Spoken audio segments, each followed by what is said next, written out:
I was so tired. I would sleep through the whole day and my stomach was hurt so bad. I've never been in that amount of extreme pain before. That was the scariest thing I've ever seen because it was just, the life was just leaving her. And I just thought, this is, what is wrong? Why is her skin so green and why are her hands and feet freezing? I mean, you really thought that Alice might die? I absolutely don't like to think that she could have died, but 100% I was starting to think. I'm gonna collect this. Okay, that's Jennifer and my colleague Jake Tapper are 15-year-old Alice's parents. They all wanted to share their story as a cautionary tale and to shed light on how something so common, so treatable, could go so terribly wrong.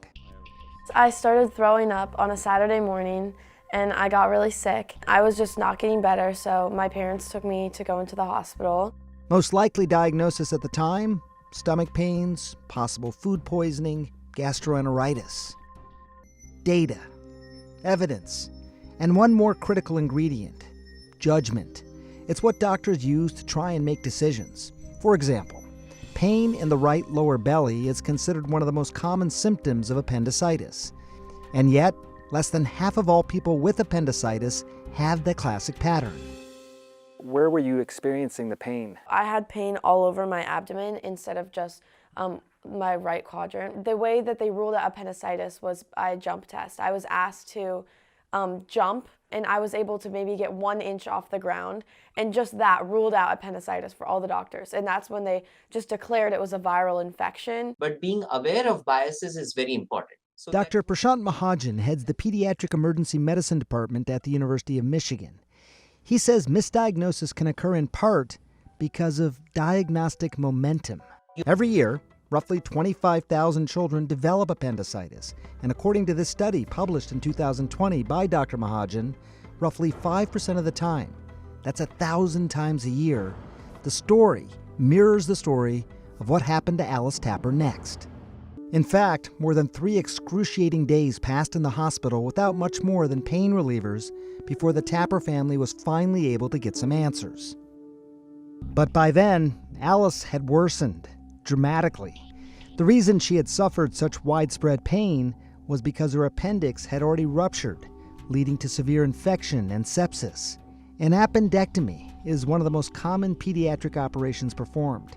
Typically, it lasts around an hour and the recovery takes a few weeks. In Alice's case, however, the operation couldn't even be done because her abdominal cavity was now filled with infected fluid. I had to get 2 liposcopic drains at first, and then after they discharged me and sent me home, I went back to the hospital because I still wasn't feeling better, and they had to put another liposcopic drain in me. I ended up getting my appendix out 12 weeks later in March. What was your life like during those 12 weeks? I had lost so much weight from being hospitalized that I was just struggling to eat and able to function. This could have happened to any child at any hospital in the United States because doctors are not sufficiently aware of how often it is that appendicitis does not present in a standard way. It's been 9 months since Alice Tapper finally got her appendectomy.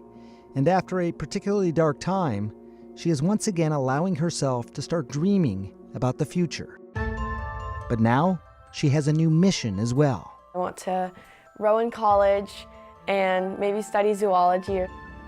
I just love how my life is turning out. I think that it was I wish it never happened to me, obviously, but I think it was a really important learning experience for me.